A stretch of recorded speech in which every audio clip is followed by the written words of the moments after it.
Welcome to another In Wheel Time podcast, a 30-minute mini version of the In Wheel Time car show that airs live every Saturday morning, 8 to 11 a.m. Central.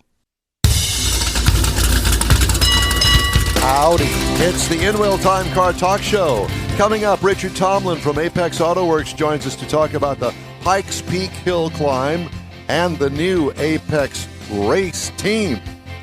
Mr. Mars drives the F-150 Lightning EV, and he'll tell you all about it. We'll also have the events calendar and the stories making automotive news headlines. Howdy, along with Mike, Out of This World Mars, King Conrad DeLong. We need more, always, Jeff Zekin. I'm Don Armstrong. Glad you could join us on this Saturday, February the 11th, 2023. It's going to be a great show. We've already done our preview. If you got to see it, great. If not, stay tuned for the next 3 hours, and you'll find out what we've got coming up. But we have a great show today. Mr. Mars has lined up some great guests for us, and we always appreciate that. That's what he's here to do. It is. Well, not here. He's here to join in the show today and make sure that we're on the air, which sometimes we are and sometimes we aren't. But we are today. We are. Today we are. Yes, headquarters. And we're all very thrilled about that. Joining us right now, Mr. Richard Tomlin, Apex Auto Works. Richard, good morning to you. Is it as chilly down there in Alvin as it is up here in Houston, Texas? It is quite brisk for Houston, Texas. Yeah, Sure. Yeah. There's no doubt about it. So, how are things in the Apex Auto Works world? Things are moving quick. Pikes Peak announcement came out for those that made the event. I think they said just over 100 people applied for the event, and 70 made it in. We were selected as one of the 70. So we've got 2 Houston cars. You've got the Apex set, which you see behind me, and then we've got Raymond's Viper, which will be running for the 8th or 9th time up the mountain. Only 2 other cars from Texas made the cut, so that's pretty impressive for a worldwide event to have 4 cars from Texas showing up to represent. Now, when you say 100 cars, that's not 100 cars total. 100 cars total. 100 and some applications were submitted because Pikes Peak goes on an approval process. You have to apply, and then there's a committee that meets, and then the committee selects who's going to come up and represent the race that year. And that means across all classes of cars? All classes, all categories. I had no clue it was only 100. Yeah, I thought there's more than that. I thought that would be like 1,000. Yeah.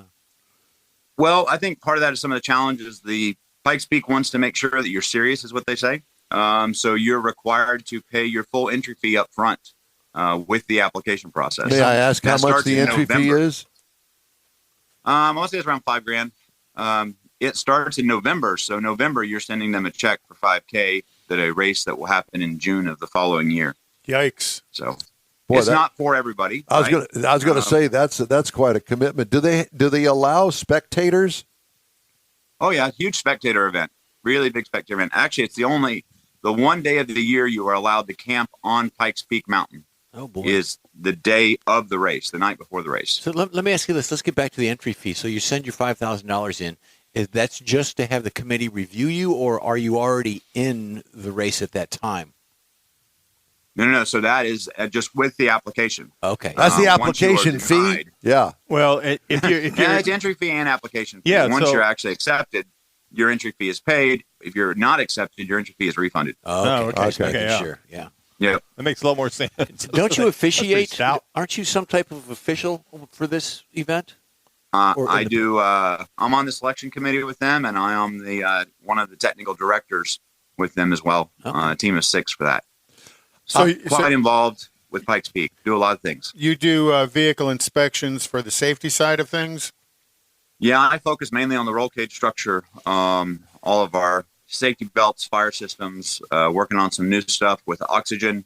Up until this year, we've not had a way to actually secure the oxygen in the cars that all the drivers, not all, probably 80% of the drivers use oxygen going up. And there is no formal way to secure an oxygen bottle in a race car.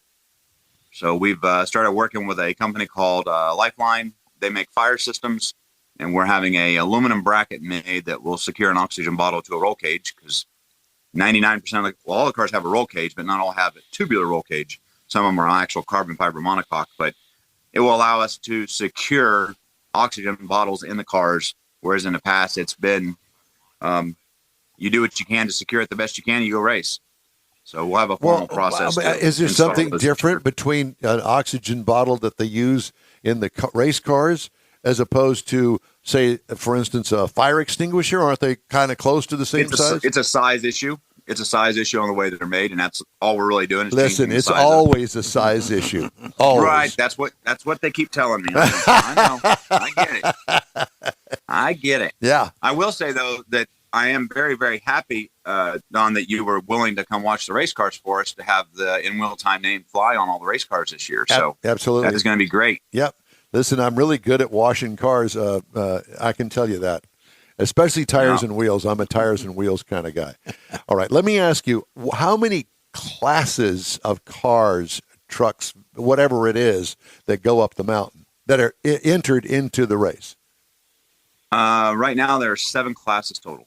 7 classes. That's all? Is that a reduction through the years? Yeah. Well, no. Now it's much simpler. Now it's like a time attack 1, time attack 2. You've got your open wheel.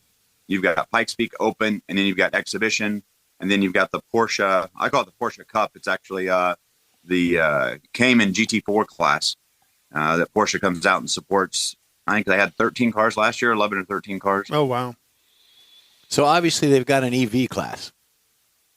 The EV gets thrown into Exhibition. They do not have their own class. Okay. In the exhibition. They do have records, but they do not have their own class yet. Don's more comfortable in And the they're quick. exhibition class. There's no denying they're quick going uphill. Well, yeah, they don't run out of oxygen.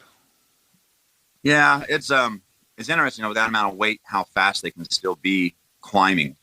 Because most of your really fast cars are exceptionally light. When you see these tip of the scales, the Tesla Plaid that raced last year that was caged, ready to race, was 49.94 in weight. Well, you're maxed at 5,000 pounds. So they were within 6 pounds of being overweight to be able to run. It's amazing. That's in cage structure. Now, to drag 5,000 pounds up the side of that mountain in that pace is pretty impressive. And what kind of time did he finish? This year was a shortened course, but he was top 10. So wow, out of the 76 cars that were there, he was top 10 in the car that was the heaviest in the field. So you just don't, the math doesn't work, but it's electric, so nothing really works the way we think it should. Well, you got a baseline for next year. Well, plus isn't the Plaid all-wheel drive, so traction helps? Correct. All-wheel drive and absolutely amazing. So on the internal combustion engine cars, I know you see power adders as far as turbos and superchargers. Do anybody run nitrous up the hill?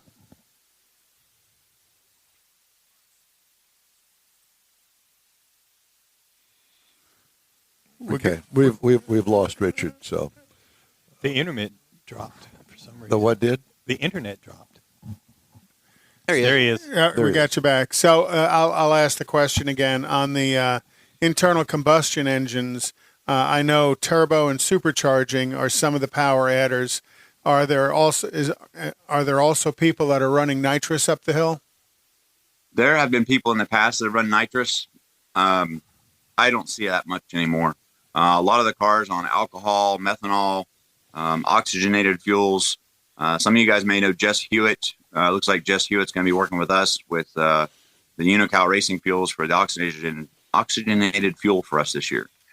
The E85 is really popular up there as well. The problem with the E85 is the capacity that you carry plus the altitude. You're carrying 50 to 60% more than you would with a gasoline or an alcohol methanol car. So I know before we got on the air, I asked about the chassis sitting behind you. Cool looking induction system on it as well. Tell us about that. So that is my Miata. We call it the Apexo set. LS7, 2-speed Jericho. Car weighs about 1,600 pounds, makes about 600 horse to wheel. Oh, my God. It is not slow. No. It's got wings front and rear, functional aero on the car. For Pikes Peak, it will have active aero, which means as we come to the corner and come off the gas and go to the brake, the wings will come up like the flaps of an airplane to actually help us slow our speed. As soon as we go back to the gas, the wings will lay out flat, thereby making it minimum drag and then they'll increase downforce as we increase in speed. It's like a Formula One car. So huge step up for the car this year. Well, kind of like a Chaparral was back in the 60s. Exactly, like in the 60s. They had the old manual system. We're just going to be using electronics to manage that for us. Very cool. But huge step up.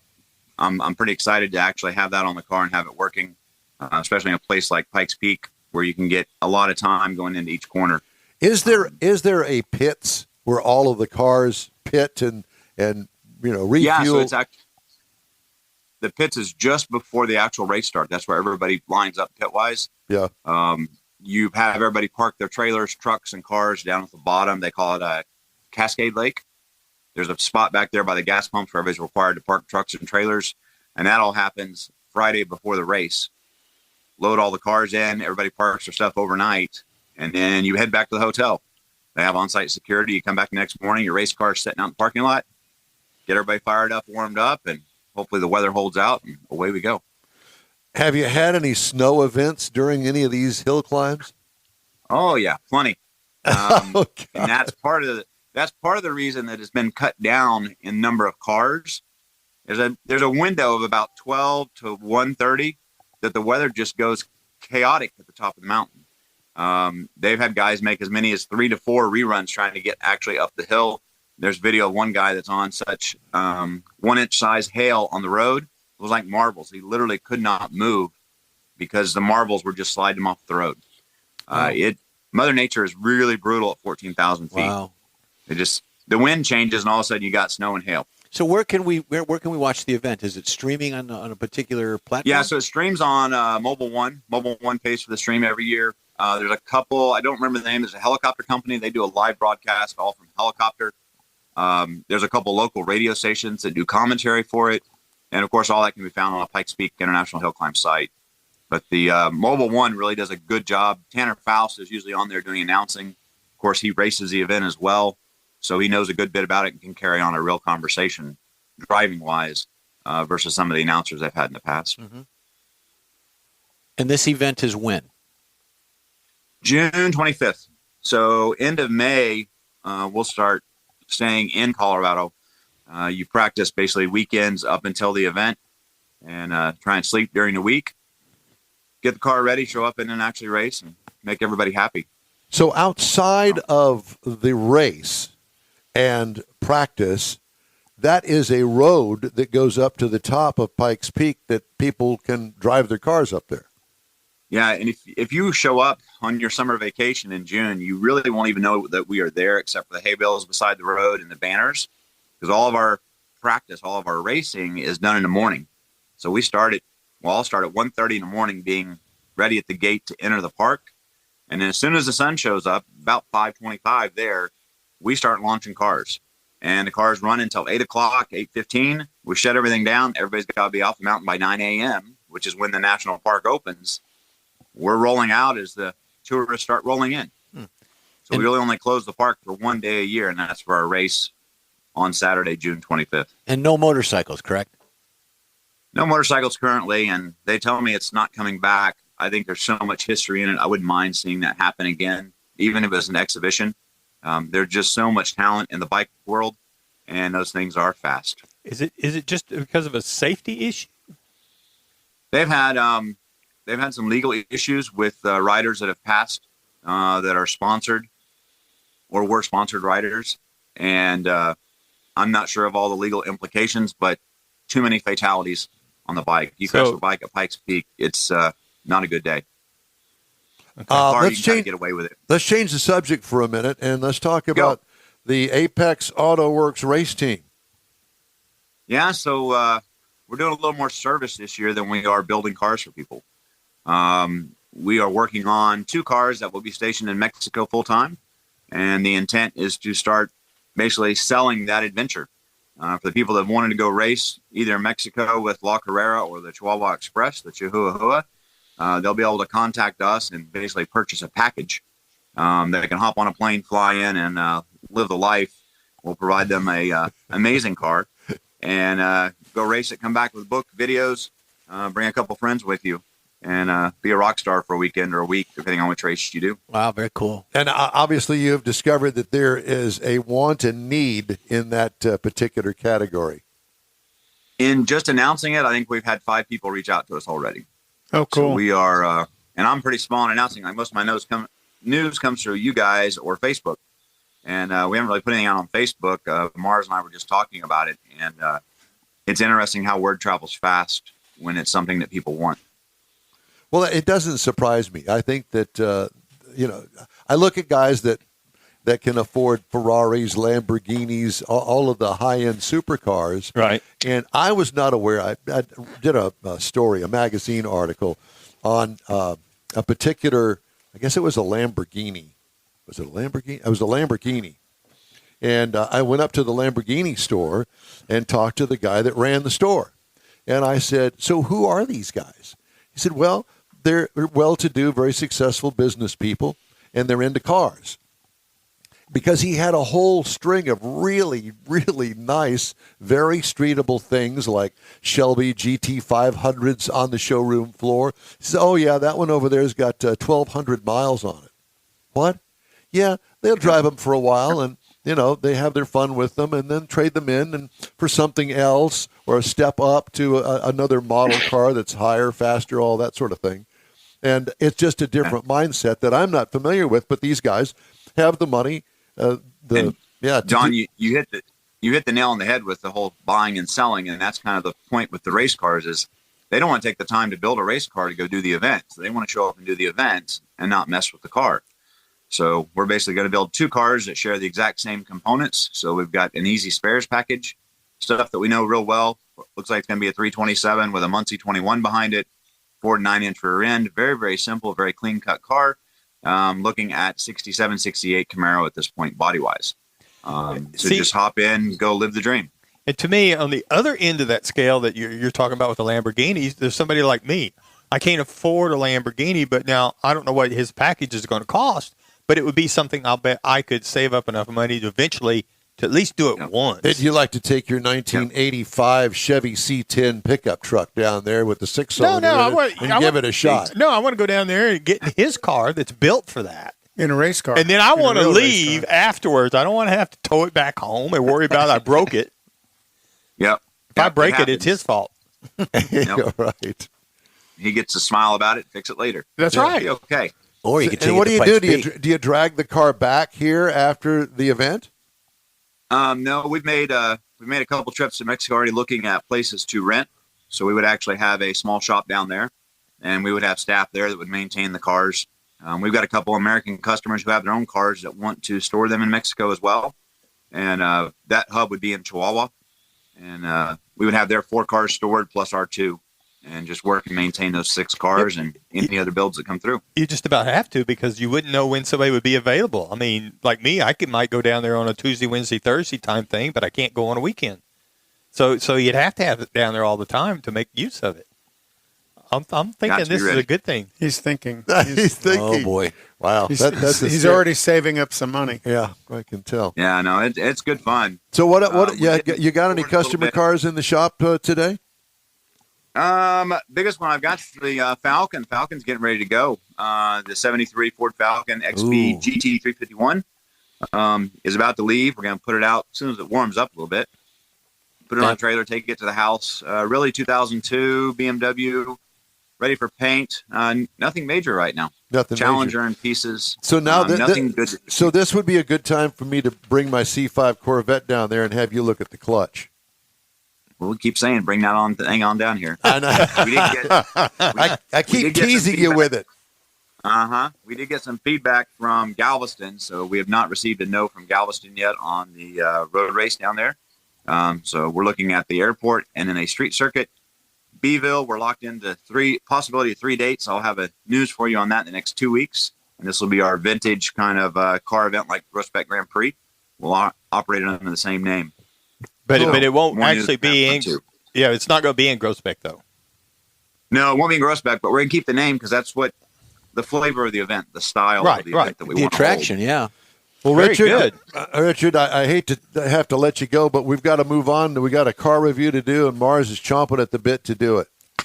Yeah, and I'm looking forward to that review. That's one I want to drive too. So It's I great. appreciate it. As always, it's great to talk to you, Thanks, my friend. Richard. Thank you, Richard. And, take care, and we'll talk to you soon. He has always got so much stuff going on. I know he does. Kind of jealous in one way, a little bit. Wait a minute. We can't handle 3 hours on a Saturday, and this guy does it every day. Yeah, I know. All right, time now for this hour's car review here on the In Wheel Time Car Talk Show. Mr. Mars had a chance to drive the Ford F-150 Lightning. Yes, the 2022 Ford F-150 Lightning EV. Now, Why does a 22 and not a 23? Couldn't tell you. All right. It's the year. Had That's- to ask. One more yeah, year different. yeah. It's what was available. Got it. So this is a full-size pickup truck, but it's an EV pickup truck. So it's very similar to the F-150. It's 5-passenger. It's got a lot of flavor and a lot of the pieces off the F-150, but it's got a few special things. This is a half-ton pickup truck. Half-ton, yes. Mm-hmm. It's, for example, up front, it's got the power up and down frunk. So where you might pick up the hood to look at the engine, that's actually a trunk space, and people have started calling it a frunk. And it's also got a power tailgate on it. So you're also going to find this we had the large LED projector grill treatment. So this is an LED treatment that we wrapped all the way around the grill along with the headlights. And at night, it really looks cool, like it's got like a big box square coming at you. And it also had something called the dynamic bending headlights, which I guess is what that is around there. I never could get a good understanding of that, but it looks really cool. Automatic high beams, got power heated folding side mirrors with LED spotlights that are on them. Got a twin panel moonroof on it. 22-inch ebony white wheels. Now we were driving the white truck, but the wheels are almost flush. It's part of that aerodynamics of part of the EV world, and it was really sharp looking for what we had. And I'm going through this fast because I want to talk about the driving. So if I was looking at the outside of it, I really like this. Particularly, I like it better than the F-150. You go to the inside of it. I had the black multi-contour leather seating. Up front was heated, air conditioning. The rear seats are heated and reclining. And it had a workstation console. This is where the shifter actually folds down into the console, and it folds out flat for you to work on it. It's a deal that Ford has. I don't see that being much use in the vehicle like this. To me, this is a very nice luxury pickup truck. Has the 15.5-inch screen in the dash, so you can find all your convenience controls, the 360-degree camera, the Ford Sync 4A system, and the controls to the B&O Unleashed audio system with 18 speakers on it. Wow. I thought they built a railroad. Me Do you too. know railroad? Yeah, but they have to have some sound with the EV railroad. You got to have the right sound. Got it. So the powertrain on this, now this is a dual motor. There's a front and rear motor on this thing. And it comes in two different configurations based on the battery. There's a standard battery, extended battery. So the equivalent in the dual motor standard battery is 452 horsepower. If you roll over to the extended, then it's 580 horsepower equivalent. Now the torque, same thing. 775 in the standard, which is 98 kilowatt. And I thought it was very interesting in the extended, it's also 775 extended, and it shows this kind of thing shows up also in the tow rating. The standard tow rating with the standard battery is 5,000 pounds, and the extended is 7,700. Now, if you get into the extended battery, the tow rating is 2,235 in the standard battery, and the other one's 1952. So it's, if you got the extended battery, you can't tow quite as much because they want to go further with that extended battery. Use of the power. We're going to get to that here Well, real it's also quick. the weight of the extended battery reduces the tow capacity. Well, it does, but I think it's got more to do with it. Now, I drove this thing 213 miles the week that I had it, and I made a trip over here to Houston.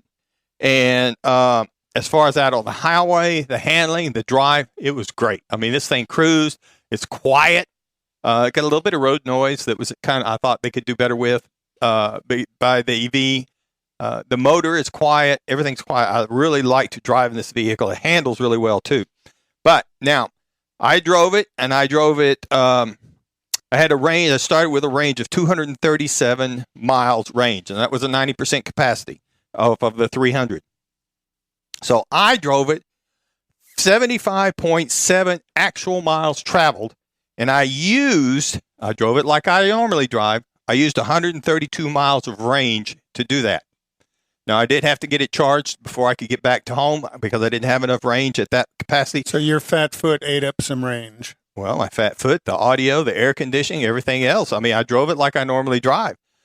And Crazy. I Drove it had like to you stop stole it. to get it charged. I was down to 13%, found a charger, and it cost me $18.38 to go from 13% to 90%, and it took 53 minutes to do that so that I could get home And from where I was. Did Now, the onboard system help you find the charger? yes, it did.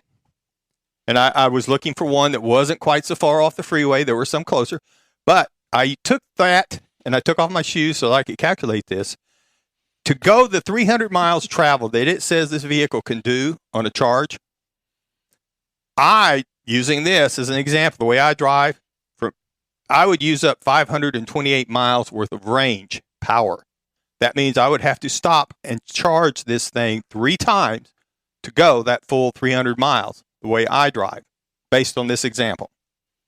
Now, I'm sure that Were you a wild Indian driving it or just no, regular? it's just the regular, just the way I always drive. I mean, all over the road, which is a doing wild your normal Indian, yeah. stuff. The traffic's doing 75. I'm doing 75. Yeah, I got it. Chases, I all got that it. stuff. So So- don't drive like you. Anyway, so that's my experience driving this vehicle. Love the way it drove. It's got power. Ooh, it's got lots of power. If you step off into it at about 2 Well, miles an obviously hour. you did. Well, you had to try it. It was research. And we were driving the platinum level. So the base price for the EV Lightning is $40,000. You can actually get into a stripper. I mean, it's stripped down for $40,000. But if you step up into the base price for this trim level, you're looking at $55,974. And the platinum, again, nothing on the Monroney pre-production. Had to go out on the internet and do some searching. $96,874. Oh my God. Now, if you're looking at something to compare that to, Chevrolet's got the Silverado EV coming out. You can get into that for as cheap as $39,900, which hits that $40,000 mark of the Lightning. The GMC Sierra's got one coming, but I couldn't find anything on pricing on it yet. And the Rivian's sitting out there at $67,500. I don't consider the Tesla truck even a viable candidate at this point. So as far as the Lightning goes, great driving truck, vehicle, plenty of torque and power. Again, range is a problem if you drive it the way I drive it. Don't All right, drive thank it you, like sir. you drive it. The In-Wheel Well, Time no. Car Talk Show is available 24/7 through the iHeartRadio app. Just look for In-Wheel Time Car Talk. We also video stream on Facebook, YouTube, Twitch, and InWheelTime.com. 30-minute podcasts at your fingertips on over a dozen of the most popular podcast outlets out there. In-Wheel Time Car Talk Show continues right after this quick break. Tailpipes and Tacos, Houston's premier car cruise-in returns Saturday, April 15th to the Loopy Tortilla Tex-Mex in Katy, 8 to 11 a.m. Bring your hot rod, classic, Resto-Mod, or any other vehicle you'd like to show and compete for one of 3 highly coveted chili pepper trophies. This April 15th kickoff event is one you'll want to put on your calendar because 100% of the money you donate for the free tacos will be given to God's Garage. You heard right. Free tacos. Whatever you decide to give, all of it will be given to God's Garage and matched by Loopy Tortilla. God's Garage gifts vehicles to single mothers, widows, and wives of deployed military in the greater Houston area. In fact, the Garage will gift a vehicle to a mom in need at this special event. Be sure to attend the next Tailpipes and Tacos Cruise-In, Saturday, April 15th, 8 to 11 a.m. at the Loopy Tortilla Tex-Mex in Katy on the Grand Parkway at Kingsland Boulevard, just south of I-10. Free breakfast tacos for any donation to God's Garage. It'll make your heart and your belly feel good. You own a car you love. Well, why not let Gulf Coast Auto Shield protect it? Houstonian John Gray invites you to his state-of-the-art facility to introduce you to his specialist team of auto enthusiasts. We promise you'll be impressed. Whether you're looking to massage your original paint to a like-new appearance, apply a ceramic coating, install a paint protection film, nano-ceramic window tint, or new windshield protection called ExoShield, Gulf Coast Auto Shield is where Houston's car people go. Curbed your wheels? Instead of buying new, why not have them repaired? How about a professionally installed radar detector? Gulf Coast Auto Shield does that too. Get a peek inside the shop and look at the services offered by getting online and heading to gcautoshield.com. Better yet, stop by their facility at 11275 South Sam Houston Tollway, just south of the Southwest Freeway, and get a personal tour. Gulf Coast Auto Shield is your place to go for all things exterior. Call them today, 832-930-5655 or gcautoshield.com. The award-winning In-Wheel Time Car Talk Show is available on the most popular podcast channels out there in 30-minute episodes. We realize our 3-hour live show can be difficult to catch in its entirety, so now you can listen every day to a convenient, fresh 30-minute episode.